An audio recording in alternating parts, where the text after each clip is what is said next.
Hi dears, എല്ലാവർക്കും സുഖാണോ? അപ്പോൾ ഇന്നത്തെ നമ്മുടെ റെസിപ്പി എന്ന് പറയുന്നത് കുട്ടികൾക്കും മുതിർന്നവർക്കും ഒരുപോലെ ഇഷ്ടാവുന്ന ഒരു സ്വീറ്റ് ബോൾസ് റെസിപ്പിയാണ് കേട്ടോ. ഇത് ഹെൽത്തിയുമാണ്, വളരെ ടേസ്റ്റിയുമാണ്. സ്കൂളൊക്കെ തുറക്കണ ഈ സമയത്ത് നമുക്ക് കുട്ടികളുടെ സ്നാക്സ് ബോക്സിലൊക്കെ കൊടുത്തു വിടാൻ പറ്റിയ ഒരു കിടിലൻ റെസിപ്പിയാണ് കേട്ടോ ഈ സ്വീറ്റ് ബോൾസ്. കുട്ടികൾക്കൊക്കെ ഒരുപാട് ഇഷ്ടമാവും. ഈ ബോൾസ് തയ്യാറാക്കുന്നതിനായിട്ട് ഞാനിവിടെ എടുത്തു വെച്ചിട്ടുള്ളത് കുറച്ച് അവിലാണ്. അതാ ഒരു ബൗള് അവിലെടുത്തിട്ടുണ്ട്, 1/4 ബൗളോളം അരി എടുത്തിട്ടുണ്ട്. മട്ട അരിയാണ് കേട്ടോ എടുത്തിട്ടുള്ളത്. അപ്പോൾ മട്ട റൈസ് ഇല്ലാത്തവരാണെങ്കിൽ നിങ്ങൾക്ക് പൊന്നി അരി എടുക്കാം, പക്ഷെ പച്ചരി ഇതിനെടുക്കരുത് കേട്ടോ. പച്ചരി വലിയ ടേസ്റ്റ് ഉണ്ടാവില്ല. നമ്മൾ ഇതിലോട്ട് ചേർത്ത് കൊടുക്കുന്നത് കുറച്ച് എള്ളാണ്. വളരെ ചെറിയ ബൗളിനാണ് എള്ള് എടുത്തിട്ടുള്ളത്. അരിയും അവലും നമ്മൾ വലിയ ബൗളിനാണ് എടുത്തിട്ടുള്ളത്. എള്ള് നമുക്ക് ചെറിയ ബൗളിന് എടുത്താൽ മതിയാവും. ചിലവർക്കൊന്നും എള്ള് ഇഷ്ടമുണ്ടാവില്ല, അപ്പോൾ അതുകൊണ്ടാണ് എള്ള് ചെറിയ ബൗളിന് എടുത്തിട്ടുള്ളത് കേട്ടോ. അപ്പോൾ ഇനി നമുക്ക് സ്വീറ്റ് ബോൾസ് ആണ്, അതിനായിട്ടുള്ള ശർക്കര പാനി തയ്യാറാക്കി വെക്കാം. നമ്മൾ ശർക്കര എടുക്കുമ്പോൾ മധുരമൊക്കെ ഓരോരുത്തരുടെ ആവശ്യത്തിനനുസരിച്ച് എടുക്കാൻ ശ്രദ്ധിക്കണം കേട്ടോ. അപ്പോൾ ഇവിടെ കുറച്ച് മധുരം മാത്രമേ ആവശ്യമുള്ളൂ. അപ്പോൾ അതിനായിട്ട് ഞാൻ 4-5 ശർക്കരയുടെ അച്ചാണ് ഇട്ട് കൊടുത്തിട്ടുള്ളത്. ഇനി നമുക്ക് അത് ഒരു ഗ്ലാസ് വെള്ളത്തിലോട്ട് ഒഴിച്ചു കൊടുത്തതിന് ശേഷം ഒന്ന് നന്നായിട്ട് പാനിയാക്കി എടുക്കാം. അപ്പോൾ ശർക്കര പാനിയൊക്കെ റെഡിയായി വരുമ്പോഴേക്കും നമുക്കൊരു അപ്പുറത്തെ അടുപ്പിൽ ഒരു ചീനച്ചട്ടി വെച്ച് കൊടുക്കാം. എന്നിട്ട് അതിലോട്ട് അവലാണ് ഇട്ട് കൊടുക്കുന്നത്. അവലിട്ട് കൊടുത്തിട്ട് നമുക്കിത് നന്നായിട്ട് വറുത്തെടുക്കണം. ഇത് നമുക്ക് വളരെ കുറഞ്ഞ സമയത്തിൽ തന്നെ തയ്യാറാക്കി എടുക്കാം കേട്ടോ. അപ്പോൾ രണ്ടടുപ്പിൽ നമുക്ക് ഒന്ന് ശർക്കര പാനി ആയി വരുമ്പോഴേക്കും ഇതൊക്കെ ഒന്ന് വറുത്തെടുക്കുകയും ചെയ്യാം. ഈ ഹെൽത്തി സ്നാക്ക് ബോൾസ് തയ്യാറാക്കുന്നതിനായിട്ട് നമ്മൾ മട്ട അവിലാണ് എടുത്തിട്ടുള്ളത്. മറ്റേ വെള്ള അവിൽ ഇതിന് ഒട്ടും യോജിക്കില്ല കേട്ടോ.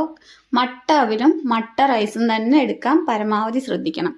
അപ്പോൾ ഈ സമയത്ത് വീഡിയോ ആരെങ്കിലും സബ്സ്ക്രൈബ് ചെയ്യാതെ കാണുന്നവരാണെങ്കിൽ ഒന്ന് സബ്സ്ക്രൈബ് ചെയ്ത് സപ്പോർട്ട് ചെയ്തേക്കണേ. തൊട്ടടുത്തുള്ള ബെല്ലൈക്കണും കൂടി ഒന്ന് അമർത്താൻ മറക്കണ്ട കേട്ടോ. പിന്നെ ലൈക്ക്, ഷെയറും കമൻറ്റും ഒക്കെ ചെയ്യാൻ മറന്നു പോകണ്ട. നമ്മുടെ അവിലിവിടെ നന്നായിട്ട് മുരിഞ്ഞു വന്നിട്ടുണ്ട്. നല്ല ഇങ്ങനെ കൈ കൊണ്ട് പൊടിയുന്ന ആ ഒരു പരുവാകുമ്പോൾ നമുക്ക് ചീനച്ചട്ടിയിൽ നിന്നും മാറ്റി കൊടുക്കാം. അതിനുശേഷം നമ്മളിതാ എള്ളിട്ട് കൊടുത്തിട്ടുണ്ട്. എള്ള് കഴുകി വൃത്തിയാക്കിയതിന് ശേഷമാണ് ഇട്ട് കൊടുത്തിട്ടുള്ളത്. വെള്ളമൊക്കെ വാർന്നതിന് ശേഷം നമ്മളിതാ വറക്കാനായിട്ട് ഇട്ട് കൊടുത്തിട്ടുണ്ട്. അപ്പോൾ ഈ എള്ള് വറക്കുന്നത് എല്ലാവർക്കും അറിയായിരിക്കുമല്ലേ. എള്ളിങ്ങനെ നന്നായിട്ട് ചൂടായി വരുമ്പോൾ ഇത് പൊട്ടാൻ തുടങ്ങും. അപ്പം നന്നായിട്ട് അങ്ങനെ എല്ലാ എള്ളും ഒക്കെ ഒന്ന് പൊട്ടി വരുമ്പോൾ നമുക്കിത് ചീനച്ചട്ടിയിൽ നിന്നും കോരി മാറ്റാം. അപ്പം ഞാനിത് അതും കൂടെ മാറ്റി കൊടുത്തിട്ടുണ്ട്. അതിനുശേഷം നമ്മൾ എടുത്തു വെച്ചിട്ടുള്ള മട്ട അരിയും കൂടെ ആ ചീനച്ചട്ടിയിലോട്ട് ഇട്ട് കൊടുത്തിട്ടുണ്ട്. അപ്പോൾ മട്ട അരിയും നമ്മൾ കഴുകി വൃത്തിയാക്കിയിട്ടാണ് വറക്കാനായിട്ട് ഇട്ട് കൊടുത്തിട്ടുള്ളത്. അരിയിൽ പൊടിയും കല്ലും മണ്ണും ഒന്നുമില്ലാതെ നന്നായിട്ട് വൃത്തിയാക്കി എടുക്കാൻ ശ്രദ്ധിക്കണം കേട്ടോ. അതുപോലെ തന്നെ നമ്മുടെ എള്ളിലും ഒരുപാട് പൊടിയും അഴുക്കും ഒക്കെ ഉണ്ട്. അതും കഴുകി വൃത്തിയാക്കാൻ പ്രത്യേകം ശ്രദ്ധിക്കണം. അപ്പം നമ്മുടെ അരിയൊക്കെ ഇവിടെ പൊരിഞ്ഞു വന്നിട്ടുണ്ട്. അപ്പം നമ്മുടെ അരിയൊക്കെ ഇവിടെ അരിമണി വറുത്ത് കഴിക്കില്ലേ, ആ ഒരു പരുവത്തിൽ നന്നായിട്ട് പൊട്ടി വന്നിട്ടുണ്ട്. എന്നിട്ട് അതും കൂടെ ഞാൻ ആ ചീനച്ചട്ടിയിൽ നിന്നും ഒന്ന് മാറ്റി കൊടുക്കുന്നുണ്ട്. അതിനുശേഷം നമ്മൾ അതേ ചീനച്ചട്ടിയിലോട്ട് ഒരു നാളികേരം ഇട്ട് കൊടുക്കുന്നുണ്ട്. നാളികേരം എത്ര ചേർക്കുന്നു അത്രയും ടേസ്റ്റ് കൂടും കേട്ടോ. നാളികേരം ഞാനിപ്പോൾ ഇവിടെ ഒരു നാളികേരമാണ് ഇട്ട് കൊടുത്തിട്ടുള്ളത്. ചെറിയ നാളികേരമായിരുന്നു, അതാണ് ഇത്രയും ഉണ്ടായിട്ടുള്ളത് കേട്ടോ. നാളികേരം കൂടെ ഇട്ട് കൊടുത്തിട്ട് നമ്മളിതാ നന്നായിട്ട് ചൂടാക്കി എടുക്കുന്നുണ്ട്. നാളികേരം അങ്ങനെ ബ്രൗൺ കളർ ആവുന്നവരെ നമുക്കിട്ട് വറക്കേണ്ട ആവശ്യമൊന്നുമില്ല. നമ്മൾ നാളികേരത്തിൻ്റെ ടേസ്റ്റ് പോവാനും പാടില്ല, എന്നാൽ നാളികേരം ഒന്ന് ചൂടായി വരികയും വേണം. അതുപോലെ വേണം നമ്മൾ നാളികേരം വറുത്തെടുക്കാനായിട്ട്. അതിനുശേഷം ഒരു മിക്സിയുടെ ജാറിലോട്ട് നമുക്ക് നമ്മൾ വറുത്ത് വെച്ചിട്ടുള്ള അവിലിട്ട് കൊടുക്കാം. എന്നിട്ട് ഇത് നന്നായിട്ട് പൊടിച്ചെടുക്കാം. നല്ല ഫൈൻ പൗഡറാക്കി തന്നെ എടുക്കണം കേട്ടോ. അപ്പോൾ അവിലൊക്കെ വറുത്തെടുത്തതിന് ശേഷം നമ്മളിത് അരിയും കൂടെ ഇതുപോലെ പൊടിച്ചെടുത്തിട്ടുണ്ട്. അരി വല്ലാതെ അങ്ങ് പൊടിഞ്ഞു പോകണ്ട, കുറച്ച് ഒന്ന് ക്രഷ് ചെയ്തെടുത്താൽ മതിയാവും. അവലാണ് നമ്മൾ നന്നായിട്ട് പൊടിച്ചെടുത്തിട്ടുള്ളത്. അരിമണി നമുക്ക് കുറച്ചൊന്ന് ക്രഷ് ചെയ്ത പോലെ എടുത്താൽ മതിയാവും.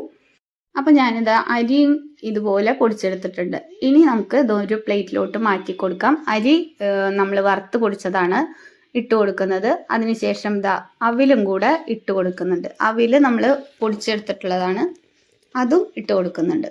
നമ്മൾ അവിൽ പൊടിച്ച് വെച്ചത് മുഴുവനായിട്ട് ഇട്ട് കൊടുത്തു.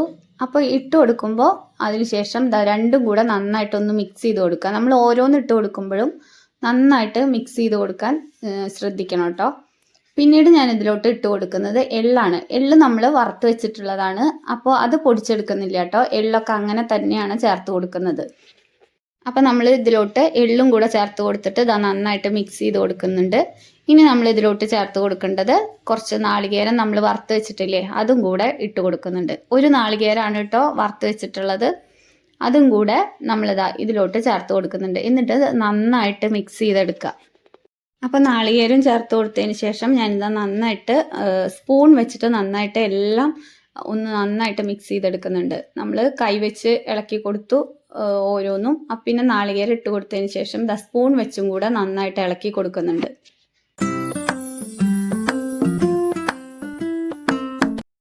അപ്പം നമ്മൾ എല്ലാം കൂടെ നന്നായിട്ട് മിക്സ് ചെയ്തെടുത്തു. അതിനുശേഷം നമ്മൾ ഉണ്ടാക്കി വെച്ചിട്ടുള്ള ശർക്കര പാനിയും കൂടെ ഇതിലോട്ട് ചേർത്ത് കൊടുക്കുകയാണ്.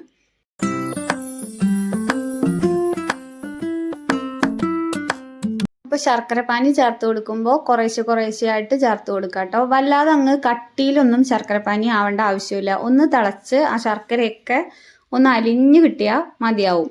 ആ വെള്ളത്തോടു കൂടി തന്നെയാണ് അരിച്ച് ഞാൻ ഇതിലോട്ട് ഒഴിച്ചു കൊടുക്കുന്നത്. നമ്മൾ ഉരുക്കി വെച്ചിരിക്കുന്ന ശർക്കര മുഴുവനായിട്ടും ഇതിലോട്ട് ചേർത്ത് കൊടുത്തിട്ടുണ്ട്. ഇനി നമുക്കിത് കൈ വെച്ചിട്ട് നന്നായിട്ടൊന്ന് മിക്സ് ചെയ്ത് കൊടുക്കാം. അതിനുശേഷം ഇത് നമുക്ക് ബോൾസ് ആയിട്ട് ഉരുട്ടിയെടുക്കാം. ഇതുപോലെ നമ്മൾ ഈ മഴക്കാലത്തൊക്കെ തയ്യാറാക്കി വെക്കുകയാണെങ്കിൽ കുട്ടികൾക്ക് മാത്രമല്ല മുതിർന്നവർക്കും ഇടയ്ക്കൊക്കെ ഒന്ന് കുറിക്കണം എന്നൊക്കെ തോന്നുകയാണെങ്കിൽ ഒക്കെ എടുത്ത് കഴിക്കാൻ അടിപൊളിയായിരിക്കും കേട്ടോ. കിടിലൻ ടേസ്റ്റാണ്. അപ്പം നമ്മളിത് അതെല്ലാം മിക്സ് ചെയ്ത് നന്നായിട്ട് കൊടുത്തിട്ടുണ്ട്. ഇനി നമുക്കിതൊന്ന് നന്നായിട്ട് അമർത്തി ഉരുട്ടിയെടുക്കാം. അപ്പം നമ്മളിതാ ഇതുപോലെ ഉരുട്ടിയെടുക്കുന്നുണ്ട്. ഇനി നമുക്ക് ബാക്കിയുള്ള മിക്സും കൂടെ ഇതുപോലെ ഉരുട്ടി ഉരുളകളാക്കി എടുക്കാം. അപ്പം ഇന്നത്തെ നമ്മുടെ ഹെൽത്തി സ്നാക്കായ നല്ല സ്വീറ്റ് ബോൾസ് ഇവിടെ റെഡി ആയിട്ടുണ്ട്. അപ്പോൾ ഈ റെസിപ്പി എല്ലാവർക്കും ഇഷ്ടമായി എന്ന് വിശ്വസിക്കുന്നു. വീണ്ടും അടുത്തൊരു വീഡിയോയിൽ കാണാം. വീഡിയോ ഇഷ്ടമായ ലൈക്കും ഷെയറും സബ്സ്ക്രൈബും കമൻറ്റും ഒക്കെ ചെയ്ത് സപ്പോർട്ട് ചെയ്യാൻ മറക്കണ്ട കേട്ടോ. അപ്പോൾ എല്ലായിടത്തും മഴയൊക്കെയാണ്. എല്ലാവരും സേഫായിട്ടിരിക്കുന്നു എന്ന് വിശ്വസിക്കുന്നു. താങ്ക്